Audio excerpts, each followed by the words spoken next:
Hello बच्चों, क्या आप जानते हैं कि फैट्स हमारी बॉडी में केवल वेट बढ़ाने के लिए होते हैं? जरा सोचिए कि अगर हमारी बॉडी में फैट्स ही ना होते तो हम कैसे दिखते? हम किस तरह से दिखते और क्या होता? तो चलिए आज हम शुरू करते हैं बायोमोलिक्यूल का एक इंटरेस्टिंग टॉपिक लिपिड। हम जानते हैं कि लिपिड्स क्या होते हैं। यहाँ पे देखिए, सबसे पहले हम देखते हैं लिपिड्स जो टर्म आता है वो किसने दिया था। तो जो एक साइंटिस्ट थे, ब्लूर ब्लूर नामक साइंटिस्ट ने लिपिड टर्म दिया था। कौन सा टर्म? लिपिड टर्म ब्लूर नामक साइंटिस्ट ने दिया था। लिपिड क्या होते हैं? Lipids are biomolecules that are insoluble in water but soluble in organic solvent. कौन से organic solvent? Chloroform, ether, benzene and acetone. ये एनसीईआरटी का एग्जाम्पल है बच्चों। एग्जाम के टाइम में आपको बहुत ही हेल्प करेगा ये। लिपिड्स कैसे होते हैं? लिपिड्स ऐसे बायोमोलिक्यूल्स होते हैं जो कि वाटर में इनसॉल्युबल होते हैं बट कुछ ऑर्गेनिक सॉल्वेंट में कैसे होते हैं? सॉल्युबल होते हैं, जैसे कि क्लोरोफॉर्म हो गया, ईथर हो गया। यहाँ पे एग्जांपल देखिए, क्लोरोफॉर्म हो गया, ईथर हो गया, बेंजीन हो गया और एसीटोन हो गया। ठीक है, बेसिकली ये कार्बन हाइड्रोजन के बने होते हैं। किसके? कार्बन हाइड्रोजन मींस ये हाइड्रोकार्बन होते हैं बट समटाइम्स इसमें ऑक्सीजन भी होता है। क्या? ऑक्सीजन भी होता है। और ऑक्सीजन जिस भी कंपाउंड में, जिस भी लिपिड कंपाउंड में ऑक्सीजन होता है, इन कंपैरिजन टू कार्बन और हाइड्रोजन, ये बहुत ही मिनिमम अमाउंट में पाए जाते हैं। कैसे? बहुत ही मिनिमम अमाउंट में पाए जाते हैं। ठीक है, आगे देखते हैं हम ये कैसे मॉलिक्यूल्स होते हैं।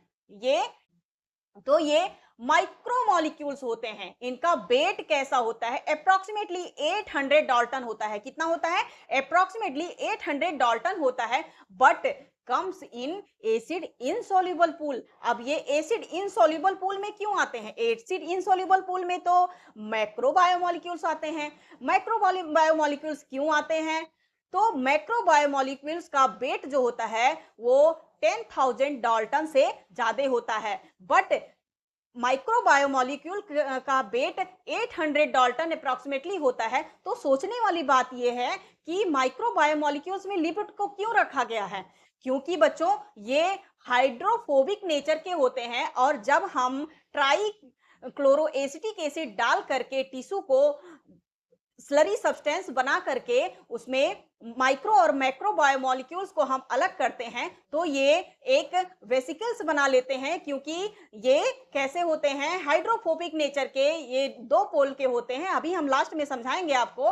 तो ये छन नहीं पाते हैं। ठीक है, और ये नॉन पॉलीमेरिक होते हैं। कैसे होते हैं? नॉन पॉलीमेरिक होते हैं because they are not composed of repeating unit of monomers unlike carbohydrates and proteins। ये प्रोटीन्स और कार्बोहाइड्रेट की तरह कई रिपीटिंग यूनिट ऑफ मोनोमर्स के नहीं बने होते हैं। जैसे कार्बोहाइड्रेट हमारा जो हुआ ये मोनोसैकेराइड्स की कई रिपीटिंग यूनिट से मिलकर बना हुआ होता है और प्रोटीन हमारे अमीनो एसिड के कई रिपीटिंग यूनिट से मिलकर के बना हुआ होता है बट ये नॉन पॉलीमेरिक होते हैं। मींस इसमें यूनिट्स के, मोनोमेरिक यूनिट्स के पॉलीमर नहीं पाए जाते हैं। इसका सिंपलेस्ट फॉर्म देखिए बच्चों, इसका सिंपलेस्ट फॉर्म होता है फैटी एसिड और अल्कोहल, यूजुअली ग्लिसरॉल होता है। अगर हम फैटी एसिड को तोड़ते हैं तो हमें क्या क्या प्राप्त होता है बच्चों? फैटी एसिड प्राप्त होता है और अल्कोहल प्राप्त होता है। क्या प्राप्त होता है? फैटी एसिड और अल्कोहल प्राप्त होता है। अब हम फैटी एसिड को देखते हैं। अब हम किसको देखते हैं? अब हम फैटी एसिड को देखते हैं। सबसे पहले फैटी एसिड क्या होते हैं? जब हमने लिपिड को तोड़ा तो उसका सिंपल फॉर्म हमें क्या प्राप्त हुआ? फैटी एसिड और अल्कोहल मींस ग्लिसरॉल प्राप्त हुआ। यूजुअली ग्लिसरॉल देखते हैं हम। तो फैटी एसिड क्या होते हैं? Chain of hydrocarbon having one carboxylic group at the end. ऐसा हाइड्रोकार्बन का चेन, ऐसा हाइड्रोकार्बन का चेन जिसके एंड पर एक कार्बोक्सिलिक ग्रुप हो, उसको हम फैटी एसिड बोलते हैं। क्या बोलते हैं? फैटी एसिड बोलते हैं और इसके दो पोल होते हैं। कितने बच्चों? दो पोल होते हैं। एक पोलर ग्रुप, इसका जो पार्ट फैटी एसिड का बॉडी होता है ये बाईपोलर नेचर का होता है। कैसे? बाईपोलर नेचर का होता है। ये जो कार्बोक्सिलिक ग्रुप आप दिख रहे हैं, यहाँ पे आप कर्सर देखिएगा, ये जो कार्बोक्सिलिक ग्रुप दिख रहा है इसको हम पोलर ग्रुप बोलते हैं, जो कि हाइड्रोफिलिक नेचर का होता है, मींस वाटर लविंग नेचर का होता है। ये पानी में रह सकता है।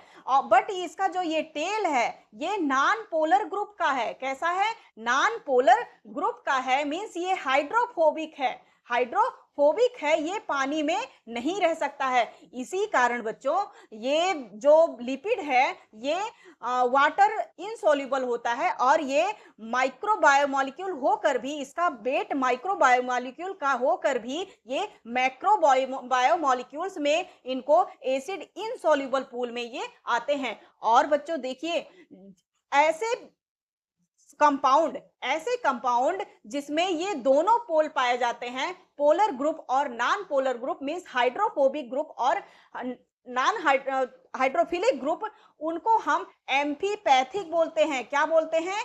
एम्फीपैथिक बोलते हैं। एक मिनट, यहाँ पे एम्फीपैथिक ग्रुप बोलते हैं। ठीक है, मींस ये दोनों पोल को डिनोट करता है, मींस ये पानी में भी, एक पोल इसका पानी में रह सकता है और दूसरा पोल इसका पानी में नहीं रह सकता है। आगे देखते हैं हम।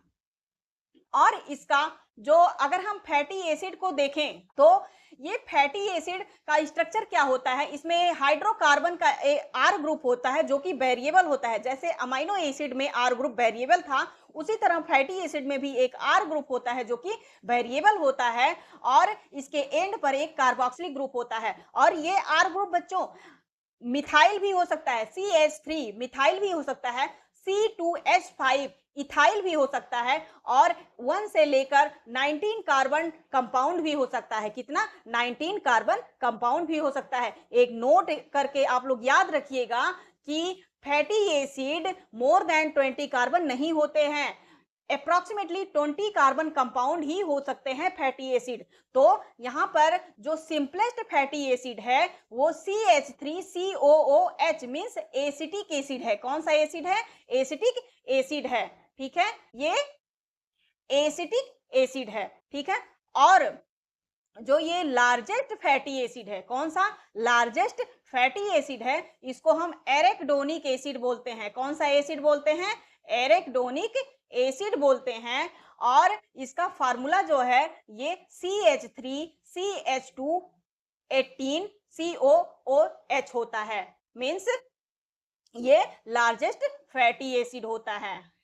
और इसका सेकेंड फॉर्म होता है जो कि ग्लिसरॉल होता है, अल्कोहल। इसका IUPAC name try hydroxy propane होता है। क्या होता है? ट्राई हाइड्रोक्सी प्रोपेन होता है। ग्लिसरॉल का फार्मूला मेनली क्या होता है? CH2OH CHOH CH2OH।